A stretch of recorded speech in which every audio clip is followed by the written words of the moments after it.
and also on the ground in Congo. We are decimating them. They will be finished. That's why when I was in Raftura, I invited them to get out of the bush. That's their opportunity. Otherwise, they would all perish.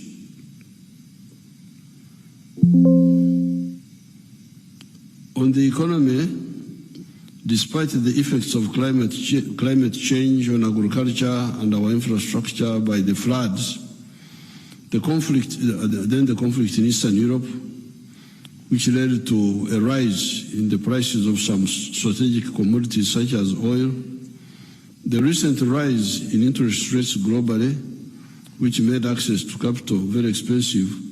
In spite of all that, the economy has continued to expand. The economy grew to Uganda shillings 184.89 trillion, which is US dollars 49.5 billion in financial year 2022-2023, up from shillings 162,000 billion, which was $45.6 billion registered in financial year 2021-2022. In purchasing power terms, the size of the economy is now 114 billion, and the per capita of GDP of US dollars 2,281. In real terms, the economy grew by 5.2% in the financial year 22-2023, better than 4.6% registered in financial year 2021-2022. This expansion was a result of good performance of most sectors of the economy, with services growing at 6.2%, especially in trade, tourism, education, ICT, arts and entertainment, agriculture 4.8%, with food crops growing at 7.7% from 3.5%, livestock growing at 8.8% from previously 8.3%, and fish activities growing at 8.6% from a very low level of 0.3% in the financial year 2022-2023 and financial year 2021-2022 respectively. The growth in industry was 3.5%, a bit slower than the 5.1% recorded in the same period the previous year. Uganda's economic outlook is very optimistic. This is mainly because of the consistent support to the private sector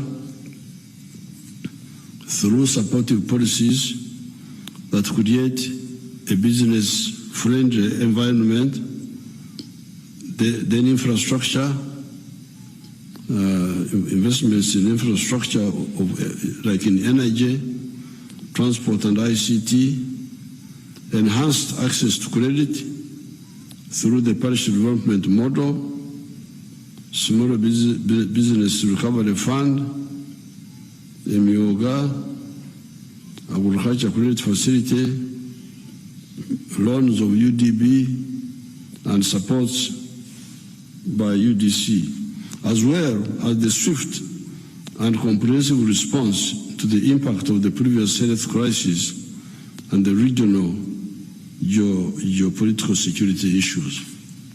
In spite of all those, the economy is growing because of the reasons I have given here. The money we put in all these areas, the UDB money, the MUGA, the PDM, all that help the economy to grow. the size of the economy will grow from shillings 184 trillion in this financial year, the financial year of 2022-2023, to Uganda shillings 204 trillion, which will be $55 billion by the end of this financial year, 2023-2024, and then leap to Uganda shillings 225 trillion in the next financial year of 2024-2025, which would be equivalent to 60 United States dollars, 60 billion. This growth will be driven by higher output in the services, industry, and agriculture sectors of the economy. The recovery in aggregate demand as inflation slows down, the continued implementation of the partnership development model, expediting investments in oil and gas, continued recovery in tourism, growth in regional trade, including in the EAC, COMESA, and globally, all these will contribute to the surge forward of the economy. Other growth initiatives will include the government's consistent investments in the establishment and operationalization of industrial parks, then infrastructure development, including expanding and maintenance of roads, bridges, the railway, investments in research and innovation, and affordable electricity. The implementation of the intervention to accelerate economic growth through productivity improvements and value addition to our abundant raw materials is in the anchor sectors of the agro-industrialization, oil and gas, mineral development, tourism, and knowledge economy development will shift the economic growth path to a level of 8% per annum on average over the medium term. Here is the point is that the economy for the last 37 years has been growing at a rate of 6.2% per annum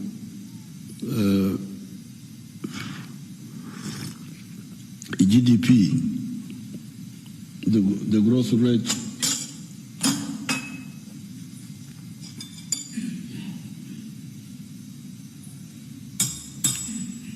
and this has been mainly in quantitative growth. Grow more coffee, grow more tea, have more cotton. That's why the economy has been growing well, 6.2%. But now, what we are talking about is qualitative. It's not just the raw materials, now adding value to the raw materials. If you transform all the cotton into textiles, then you add value to the coffee, and that's why I want to warn those people who have been decampaigning our coffee value addition efforts. I need to warn them. They must stop. We know who they are and who are behind them. They want us to continue exporting raw materials. They want us to continue exporting unprocessed coffee.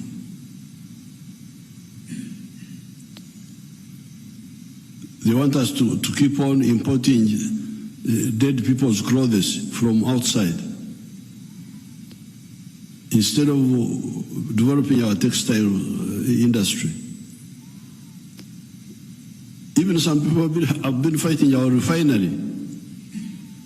They don't want us to build a refinery. They want us to continue importing, they want us to export crude, and then we import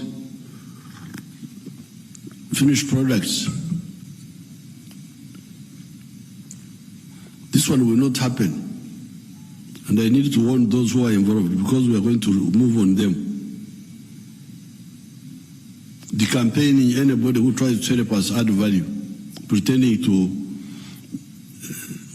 they are agents of imperialism. So the economy will shift from growing at the rate of 6.2% to growing at the rate of 8%, because it is both quantitative growth and qualitative transformation.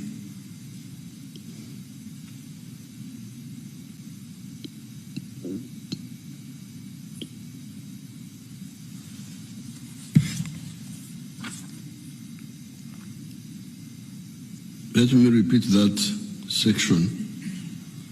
The implementation of the interventions to accelerate economic growth through productivity improvements and value addition to our abundant raw materials in the anchor sectors of agro-industrialization, oil and gas, mineral development, tourism, and knowledge economy development will shift the economic growth path to a level of 8% per annum on average over the medium term.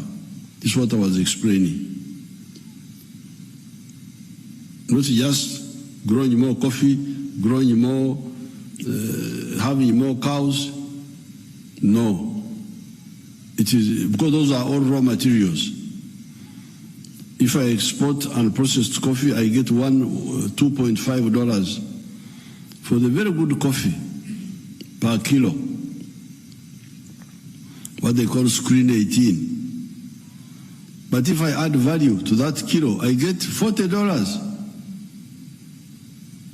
This is what these people don't want us to do. They want us to continue exporting unprocessed coffee to be roasted in Italy, and I don't know where. Those people get all the money, get all the jobs, and for us we continue getting these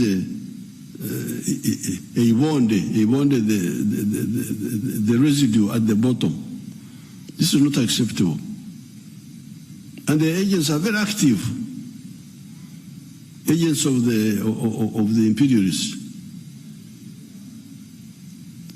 Mao Zedong called them comprador bourgeoisie, agent bourgeoisie.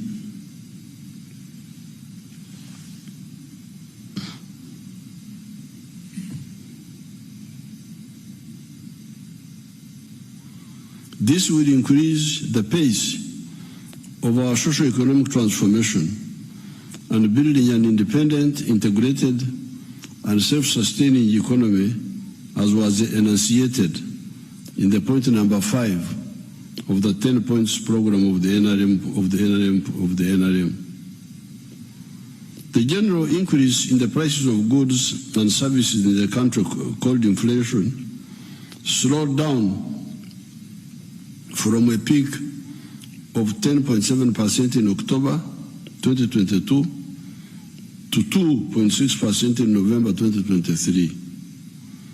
This is expected to remain within the policy target of 5% over the medium term, supported by increased agricultural production, the increase in the supply of locally manufactured goods, increased exports, which increased the supply of foreign currency in the economy, increased efficiency in economic activities due to increasing integration of new technologies, including ICT capabilities in our manufacturing and other businesses, and good economic policies.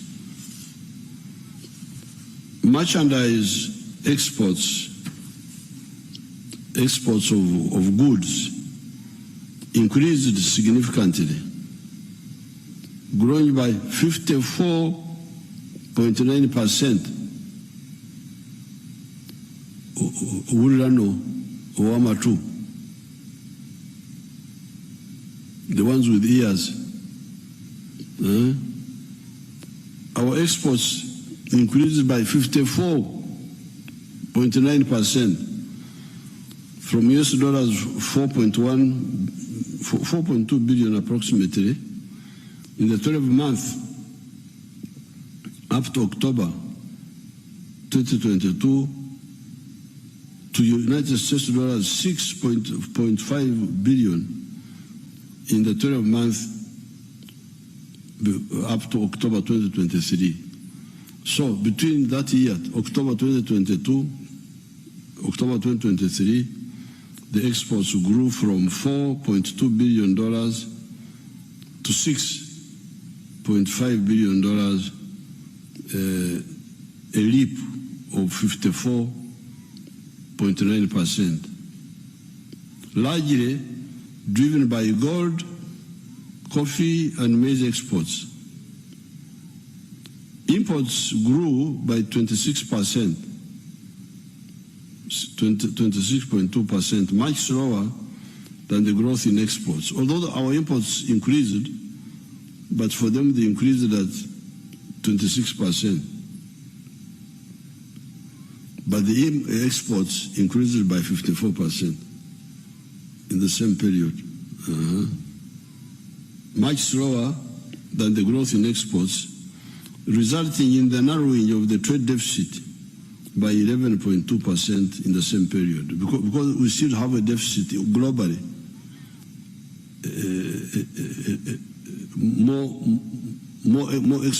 more import spending than export earning. We still earn less for exports than we spend on imports, but the gap has narrowed. The imports grew by 26%, but the exports grew by 54%. And this is just still mainly raw materials. If we start exporting finished goods now, this will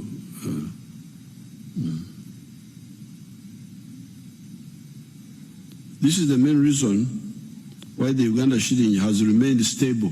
The Uganda shilling has remained stable, if you notice. It has remained stable, together with the strong foreign direct investment inflows and the remittances of Ugandans working outside the country. This shows that Uganda's economy remains attractive to investment, and it remains a profitable investment destination.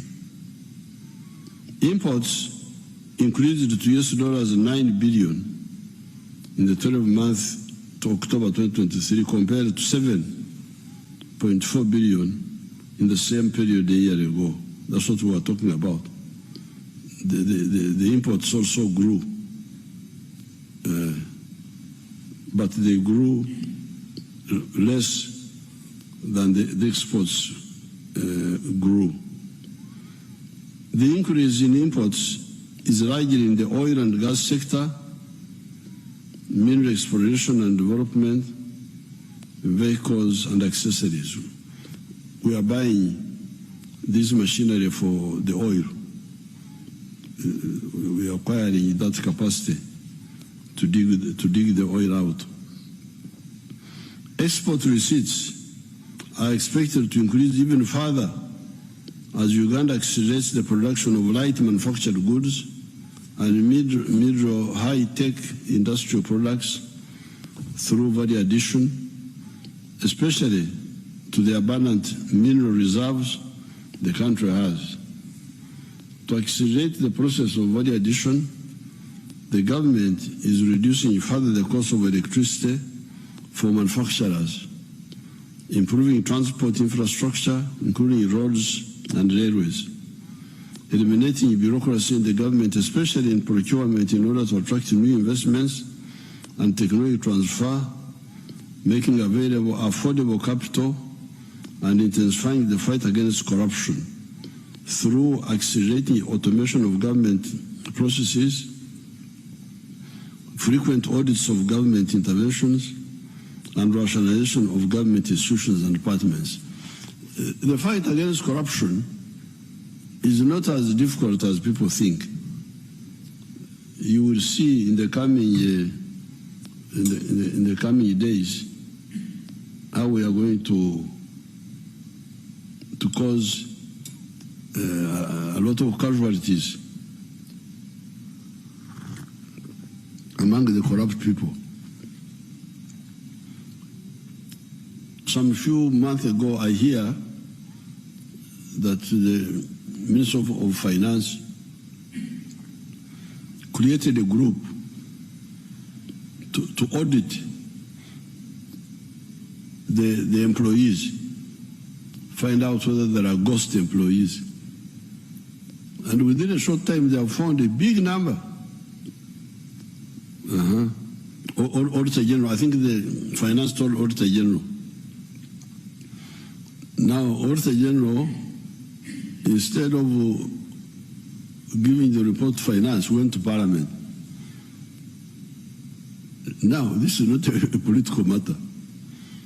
So I'm going to write to the CID to go for these people. Because this is not political. Committee of Parliament. Well, Committee of Parliament is not CID. This is trying to divert now. So now you will see these people they are not clever. The money is coming from a known source. I have sent you money to pay 20 people. Each one is being paid so much. You go and you pay 25. You create artificial people. It's very easy to find out these artificial people. It's a matter of time. Therefore, fighting this corruption is not as difficult as people think. You report these corrupt people. You will see what will happen. They will give up.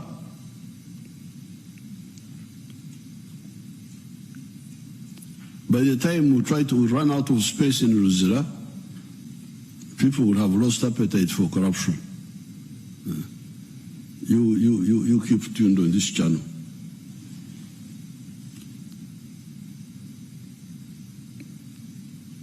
The East African community, as a single trade bloc, remained the major destination of Uganda's exports in the 12 months to October 2023, accounting for 43.5% of total exports, followed by the Middle East, 18.1%, and Asia, 17.6%. Within the ESC region, the top 3 destinations for Uganda's exports in the same period were Kenya, 31.5%, Democratic Republic of Congo, 24.6%, and South Sudan, 23.3%. In the 12 months to October 2023, Uganda traded at a surplus worth $716 million with all the ESC partner states. So within the East African region, we have got a surplus of $716 million. However, the trade balance with Kenya and Tanzania was a deficit, meaning Uganda imported more in terms of value from those countries than exports to them.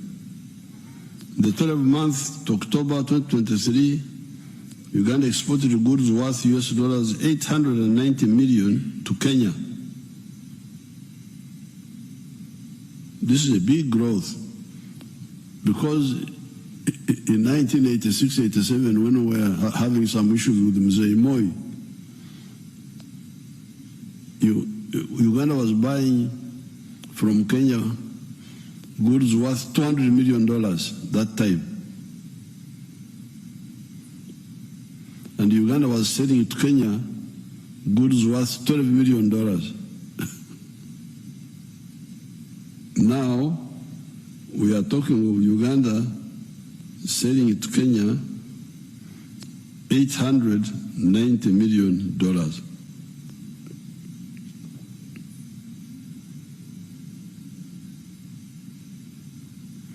Then to DRC, we exported value 696 million and 659 million South Sudan.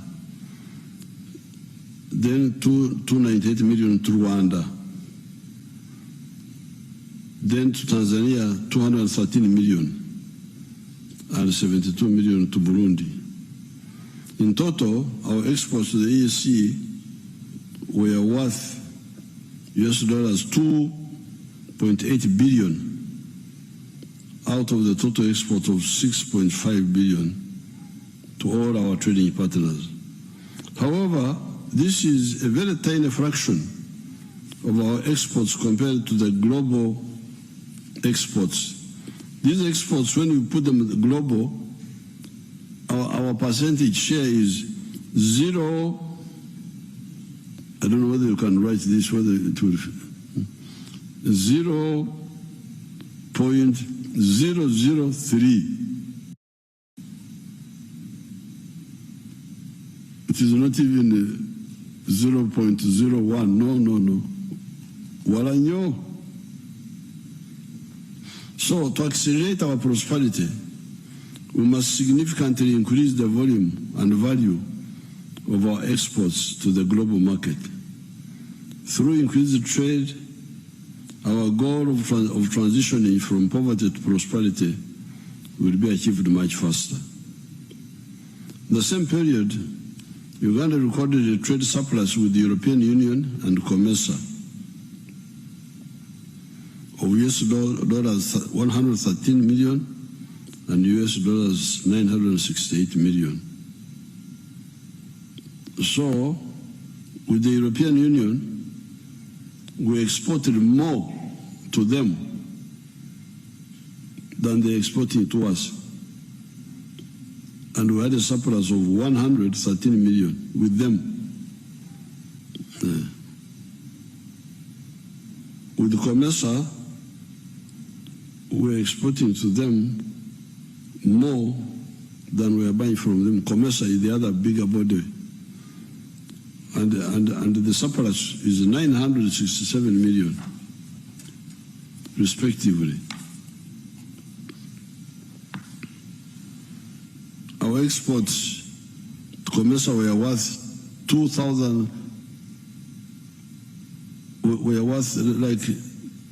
2.3 billion to make the Chiwaro simpler. And to the Middle East, it was 1.2 billion.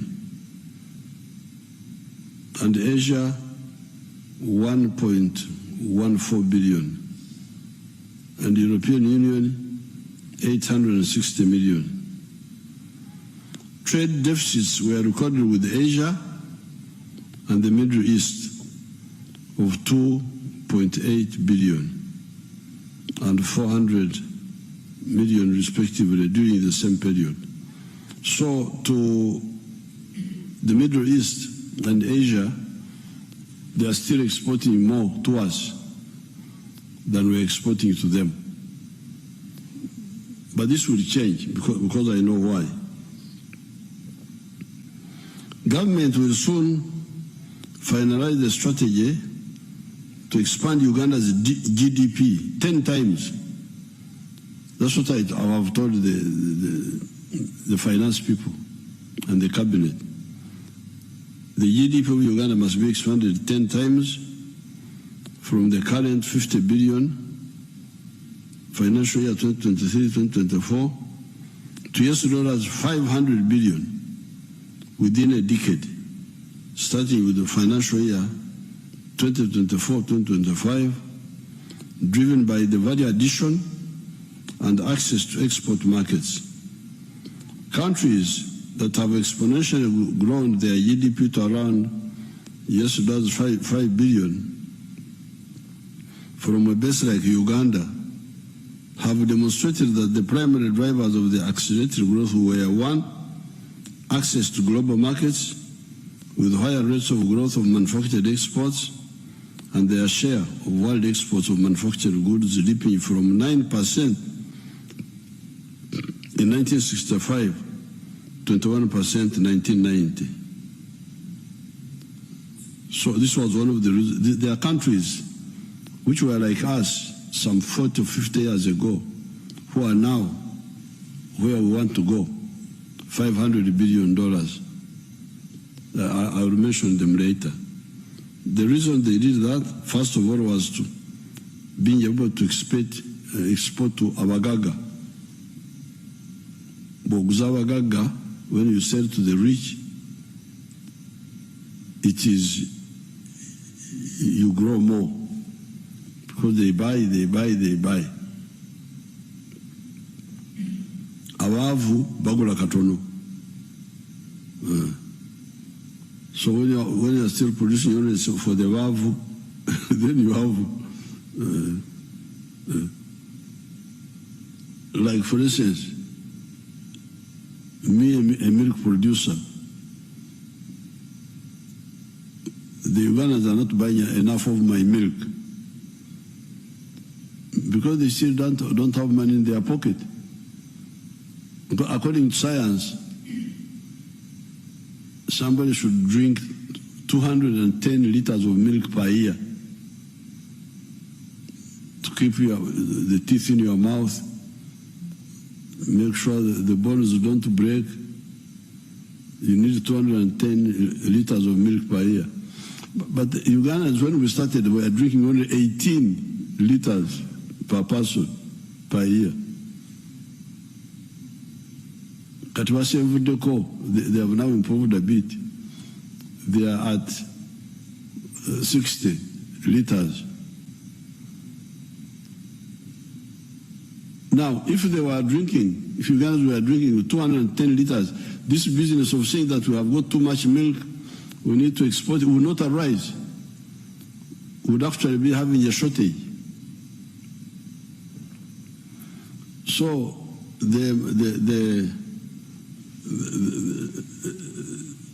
producing products for export to Abagaga, rich people, Jalonyo, is one stimulus for growth. Increased productivity across the strategic sectors. Specialization through skilled human capital that supported research and development, which helped to achieve competitive advantages. Octecam science, of course, the science. Because what we are doing, what has been doing now is mwani, coffee, and suju, pumpkins. They don't need much science. Even my people in Tungam are growing them. And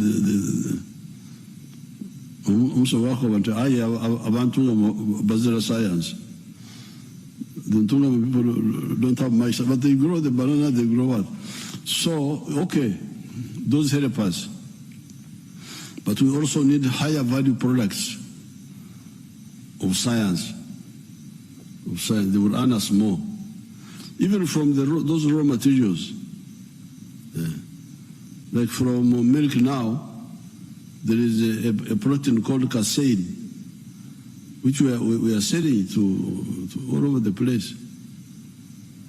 So science adds more value. Prudent economic policies that harness the comparative advantages, peace and security that supported the political stability, among others. These countries, which were like us about 50, 60 years ago, are South Korea, 46 years of growth at an average growth rate of 13%. grew from 38 billion in 1977 to US dollars 1,665 billion in 2023. South Korea in 1977 was smaller than our economy now. Our economy is more or less like one and a half times where it is now, compared to what South Korea was in 1977. But now you hear they are at 1.7 trillion dollars. They have jumped. Thailand, 38 years of growth at an average rate of 7.6%, from $38 billion 1985 to 500 billion in 2023. Malaysia, 34 years of growth at an average annual rate of 8%, from US dollar 35 billion in 38 billion in 1989 to US dollars 406 billion now. Singapore, 33 years of growth at an average growth rate of 8.7%, from US dollar 36 billion in 1990 to 466 billion in 2023. And Chile, 33 years of growth at an average rate of 4.5%, from $33 billion in 1990 to US dollars 316 billion in 2023. So it's really possible what I have told the government to do. So and many of these countries don't have the resources, did not have the resources we have. If you look at South Korea, you look at Singapore, they don't have natural resources like we have. To expand regional trade and support regional development, Uganda is undertaking joint projects with the DRC and implementing interventions to reduce transport costs and improve the border infrastructure to facilitate trade and financial services across the region. We are undertaking joint projects in the road sector and electricity to Eastern Congo. Securing this market is good for Uganda in terms of exports and jobs. Ugandans, in terms of the Uganda government and President Tshisekedi of DRC will continue to work together to improve the security situation in Eastern Congo. Uganda has gained competitiveness in recent years in a number of tradable goods, including animal products such as beef and milk, agricultural products, especially coffee, tea, fish, sugar, fresh and processed food, and industrial products such as cement, iron and steel products, light manufactured goods, etc. However, we continue to face non-tariff barriers to our exports, which are being resolved through our discussion with the leaders of the ESC and COMESA. If we did not have non-tariff barriers by some of our brothers and sisters, Uganda would be exporting much more. But this will be solved. This will be solved. I'm talking to all of them. It will be solved.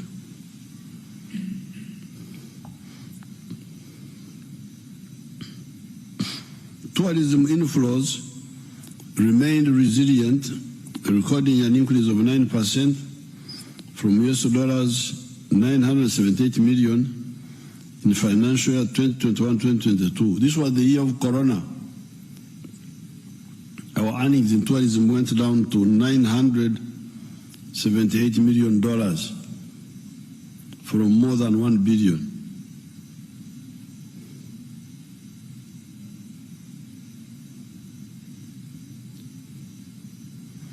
Tourism inflows remained resilient, recording an increase of 9% from US dollars 978 million in financial year 2021-2022 to US dollars 1.1 billion in financial year 2023.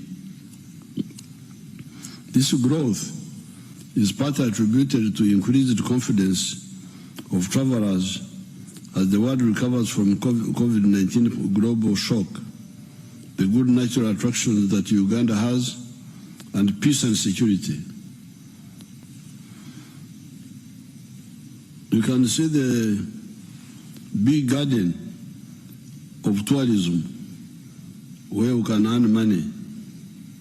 The global tourism and travel industry is valued at US dollars 9.5 trillion. You can imagine.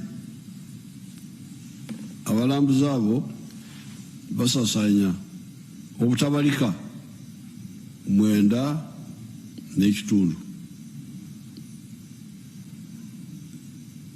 They spend 9.7 trillion. You Babazukuru who have got internet, if you check, you'll find that, for instance, the automobiles, a motorcar, I think their global values are like 1 trillion something. A motorcar. But tourism here, you can compare a motorcar, what is the global, you have the internet, because somebody is walking on the road, is looking at the phone. With the Banyankuru, you go looking up, you don't go looking down. But since you go with those phones, you check what is the global business of automobiles, vehicles, for instance. How about pharmaceuticals? You can check item by item. But you hear now tourism, 9.5 trillion. And Uganda has got a lot of tourism potential. In 2019, foreign visitors to Uganda spent over Uganda shilling is 4.6 trillion on tourism services, while domestic tourists spent about US dollars 3 trillion, according to the Uganda Bureau of Statistics. In total, this is equivalent to about US dollars 2 billion, which is equivalent to 0.02% of the global industry value. The number of tourists globally was about 965 million in 2021, compared to only 1.5 million foreign investors in Uganda in 2019. Kubumbi, Bukade, Wawalambuzi, Rwanda, Kagumutano, Fetulembekako, Akakade Kamu, Nekitundu. That's not, we need to capture more tourists. If we increase our share of tourism receipts in this global trade by 5 times to 0.1% and increase in the annual number of foreign tourists by 5 times under the current average spend per tourism of 3 million shillings and an average length of 8.3 nights, Uganda can potentially earn US dollars 6.2 billion per year from tourism alone. If we get more numbers and they stay longer, we can earn 6 billion per year from tourism.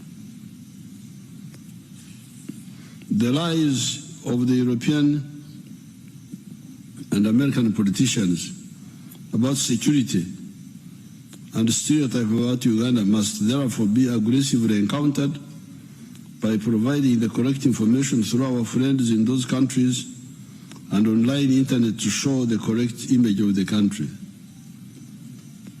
You remember when our sinners, you remember they are suspected sinners, abantu bali bali mulowooza nti bononyi. When they were going somewhere, me, I was not yet following what they were doing, but what excited me was the ADF trying to go and blow them up. Why do you want to blow up these sinners? God will take care of them. So I had to go full swing to defend the sinners. Nemba zingira wanawo ejinja abaserikale bibali bakolera sibimanyi, but my job was whether sinner or holy person, they should not die from bombs of ADF. So then these people, the foreigners, started giving what they call advisories to their people. Don't go to Uganda. Oh, you man, why don't you just talk about your country? Huh? The Wanyankole say Chehuruza aterumpimbi. If a man is fighting with his wife in the neighboring house, then you go there. You hear, if you are, they can hit you with mpimbi in the house. Why do you mind with the neighbors' houses?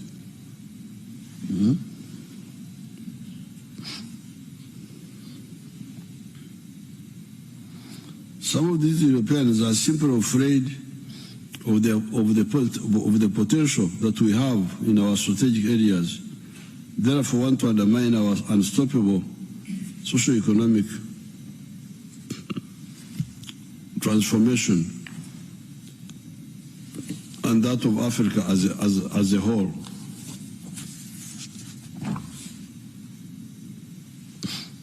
Other measures to boost tourism receipts include activation of passage and cargo services at Kabarega International Park in Hoima, improvements in hotels' capacity and sanitation,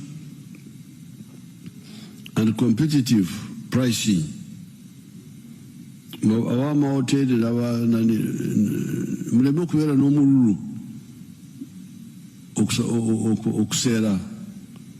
The people who come to your hotel to ask too much. Even if you take small, take small.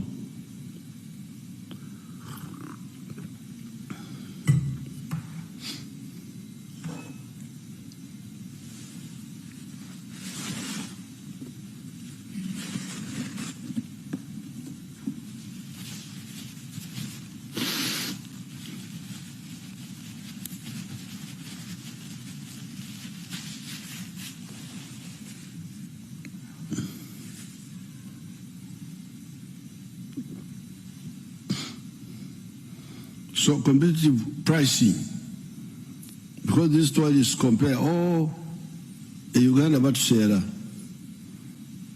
ate Kenya mwendo wakili. Be careful, don't be too greedy for quick money. Get small, but get many customers.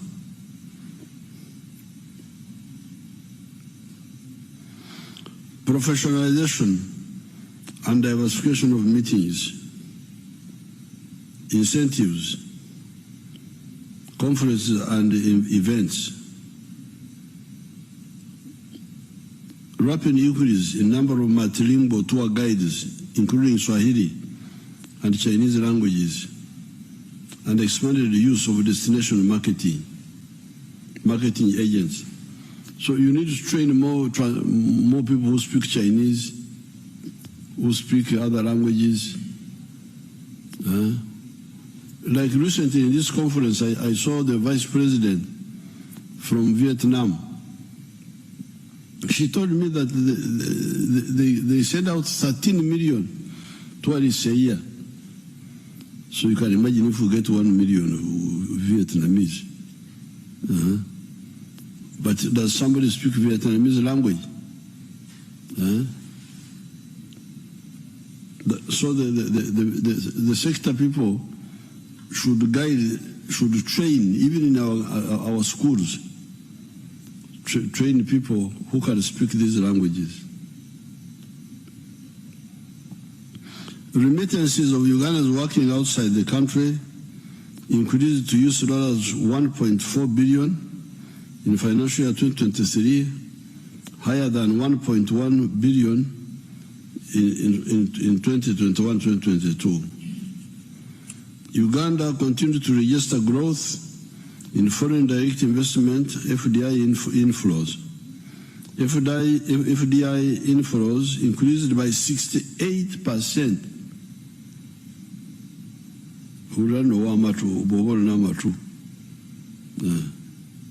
68%.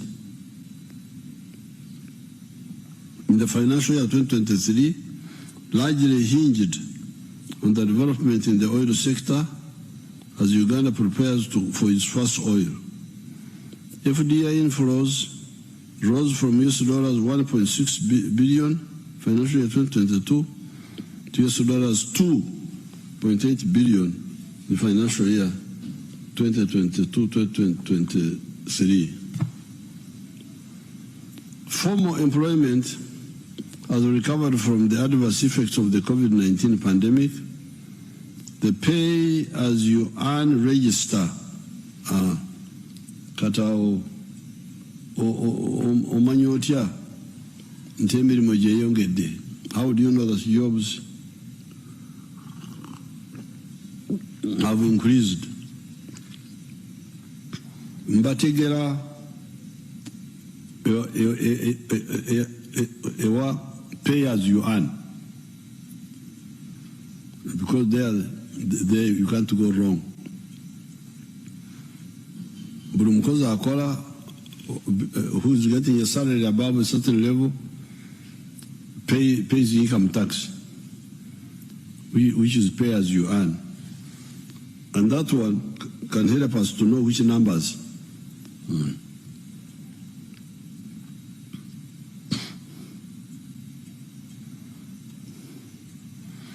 The pay-as-you-earn register expanded by 14.1% from 1.4 million employees in financial 21-22 to 1.6 million in 22-23 as follows.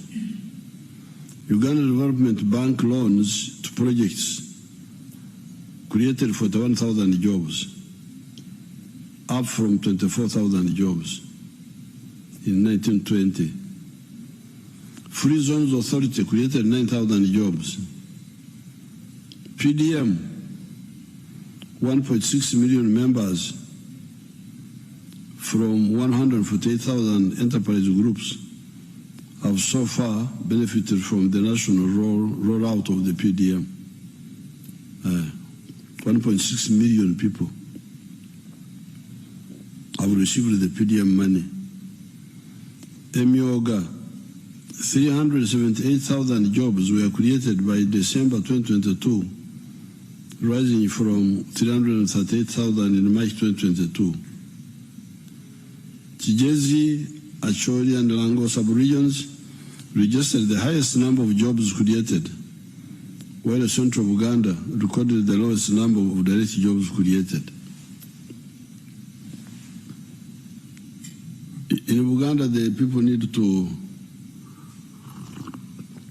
the youth need to be advised to focus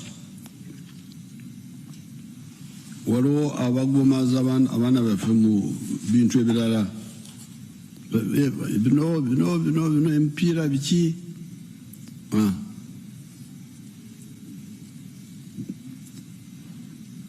You may find people in the other area, in the other young people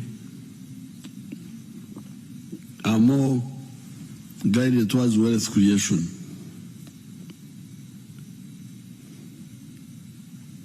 Furthermore, the number of working Ugandans subscribing to at least one pension scheme increased by 2.2% from 2.9 million in 2021 to 3 million in 2022. The ones of NSSF,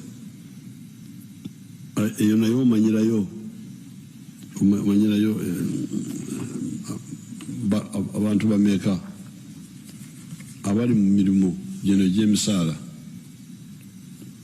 How many people are being employed? You can tell from the NSSF also. The PDM is the NRM government initiative to spur growth from the bottom up and for transforming the population currently in subsistence to the money economy. The PDM is a pillar of number 5 of the NRM 10 points program to build an independent, integrated, and self-sustaining economy. To date, government has invested shillings 2.23 trillion in the financial inclusion pillar of this model, targeting all the 10,459 parishes across the country for job creation and increasing household incomes. Shillings 1 trillion has been successfully disbursed to 1 million households in 10,455 parishes out of the 10,585 circles across the country. The balance will soon be disbursed when the remaining beneficiaries meet the conditions successfully, is working successfully. Government is working to improve the PDM by improving the monitoring, operationalization of the other 6 pillars of PDM beyond the financial inclusion pillar. The streamlining all government program interventions and service delivery at the parish to ensure the realization of PDM. We are not going to relax on the PDM approach because it is really correct. Because there is no way you can say there is anything wrong with that approach. 100 million shillings per parish of Ugandans have been borrowing money from money lenders who are charging them 3% per month, which makes it 36% in a year or even higher, I hear. So how can you say this money, where the interest rate is like 6% a year, has any problem? And we are saying that each one of you can borrow $1, 1 million shillings at a go, and you pay it after 24 months. We don't want you to pay it now. How can you say there is anything wrong with this? We are not going to be diverted to anything else. We shall more money. We want those parishes to have their own bank. The people who are fighting PDM, apart from the corrupt, are the money lenders. The money lenders are worried about this success. If it succeeds, to whom will the money lenders, the sharks, to whom will they lend? So we are not going to relax. Each year we shall spend 1 trillion, to the parishes. It will not be, it will never go down.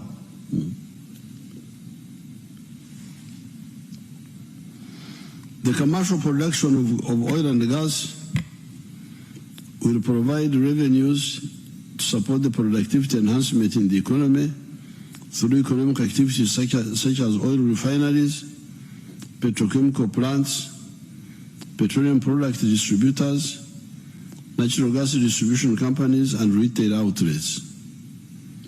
Government is enhancing investments in this area by fast-tracking the construction of the East African crude oil pipeline and the oil refinery. The pipeline will have the capacity to pump up 330,000 barrels of crude per day. So, all these things you are talking about, our oil has not yet come in. Because this oil will be giving the government free money, new money. And that will enable us to do so many other things which we want but cannot manage now. The knowledge economy is the intellectual-based economy for the production of goods and services. This process enables entrepreneurs to innovate better in manufacturing processes and improve the quality of services offered in the economy. Globally, the knowledge economy, which entails research, science and innovation, is currently a major employer of especially the youth and a major contributor to technological advancement in a number of areas. In addition, the pathogenic subsector is one of the promising segments of the country's knowledge economy, consisting of research and development, technology transfer, and commercialization of innovations. This targets pathogen control and management, such as the vaccines, the diagnostics, the therapeutics, and the attendant facilities. Leveraging a knowledge-based economy will require the following: supporting research and development, R&D, and linking research hubs with universities and industry operators. Now, this scientific research is a real gold mine. For instance, our scientists have recently discovered the anti-tick vaccine, where the cow will be vaccinated and the cow will go around killing ticks. So the cow will be a tick killer rather than being a victim of the ticks. Now, this one was developed by your people, your scientists. And this is one group. There is Dr. Kawa, who is also working separately but doing the same. So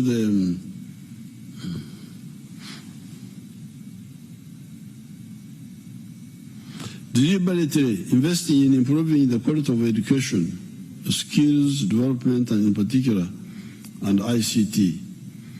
Putting in place a strategy for long-term development of specialized skills to support a more sophisticated and diversified economy.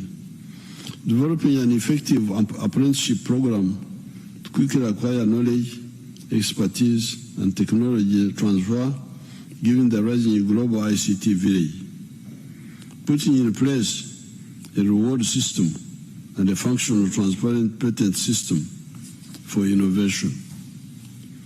The NRM government will continue with the development of energy infrastructure and complete the ongoing electricity projects to lower the costs of electricity for manufacturers and small-scale businesses, including commissioning of the third turbine of the 600-megawatt Karuma hydropower project, addressing the gaps to fully operationalize Isimba power plant and completing Nyagak in West Nile and Orio mini hydropower stations for power plants. To facilitate power evacuation, the completion of the Mirama-Kabade 132 kV line, Kampala Metropolitan Transmission System Improvement Project, and the Masaka-Mbala transmission line will be expedited. Activities for the development of nuclear energy to diversify our energy sources will also continue, starting with Buyende in Busoga. Nuclear energy is expected to add another 2,000 megawatts to the national grid by 2036. However, by 240, we must ensure the generation of 52,000 megawatts from all sources. Government has supported the development of industrial parks.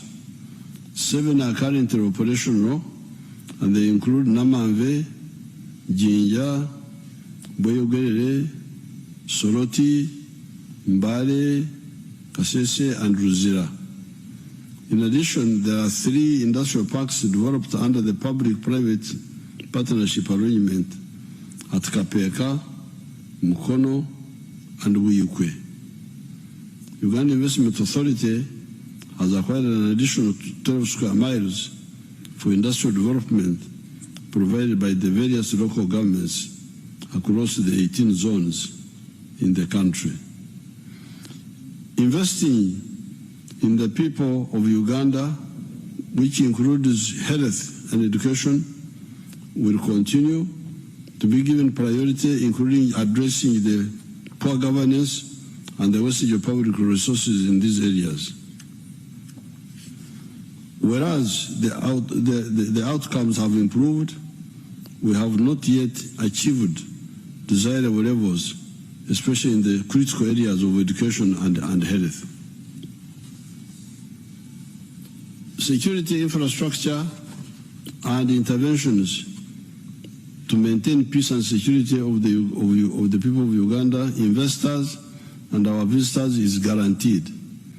These included strengthening the capacity of the security agencies to address emerging security threats, addressing discipline issues of security personnel in the Uganda People's Defense Forces, Uganda Police, and Uganda prisons, enhancing the security infrastructure to detect crime before it happens, and addressing the welfare of personnel in the security forces. This includes the security interventions and achievements under the anti-livestock theft and disarmament operations in Karamoja and Operation Shuja in DRC. The security infrastructure we have built will eliminate the very few remaining loopholes where ADF terrorists are exploiting to carry out cowardly attacks on civilians. As we commemorate the 38th anniversary of NRM victory, I want to assure everybody, including our visitors and investors, that Uganda will remain a peaceful, secure, and prosperous country.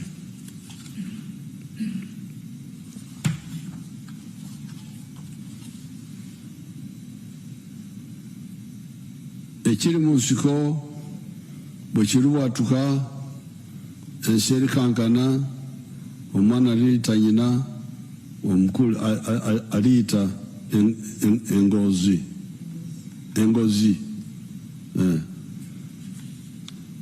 That was one of our songs in the bush that has always been the potential of NRM.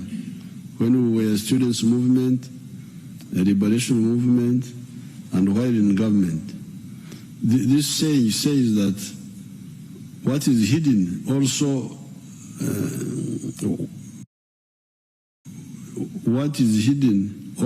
out, if it comes out, when it explodes, the world will shake, children will shout for their mothers out of fright, etc., etc.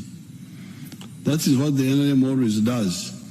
Like when we captured Kampala in 1986, everybody didn't know that we had that capacity.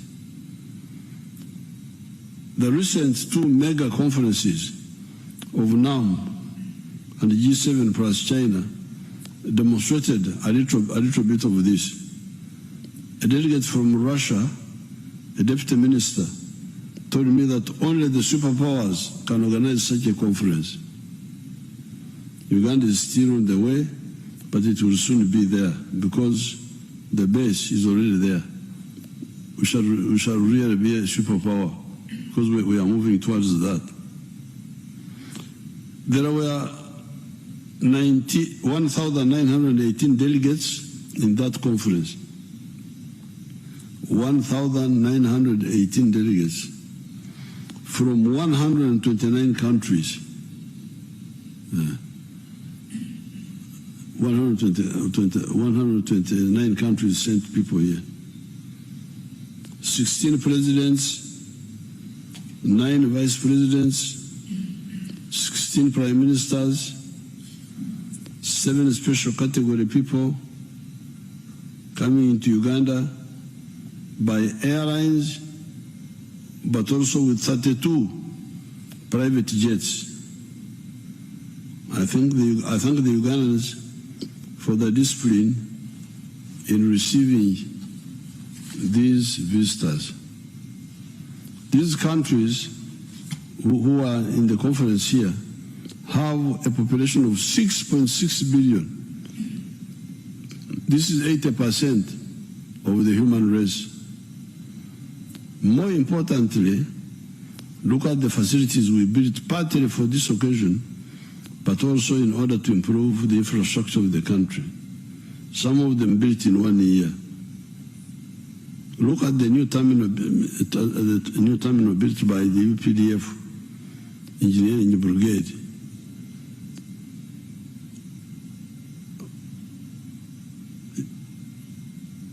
You can imagine that terminal was built by the UPDF Engineering Brigade. Yeah. Look at the conference center built by Sudi's company using government money. You show us Sudi's the conference center.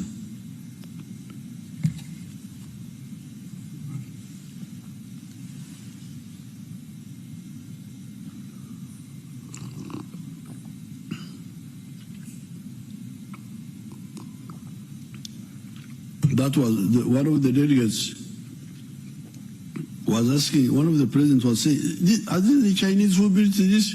We said, no. This was built by our local company. And that terminal, which the engineers brigade built, is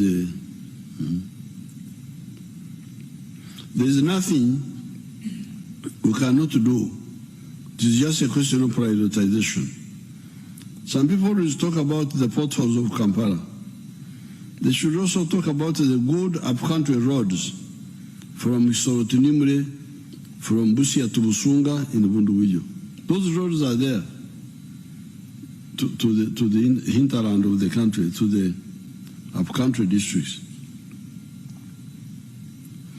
Without corruption, we have the capacity to do everything. I have already instructed the engineering brigade to start preparing to build the standard gauge railway instead of only waiting for outsiders to do it. I thank you and I wish you all peaceful celebrations. Thank you very much.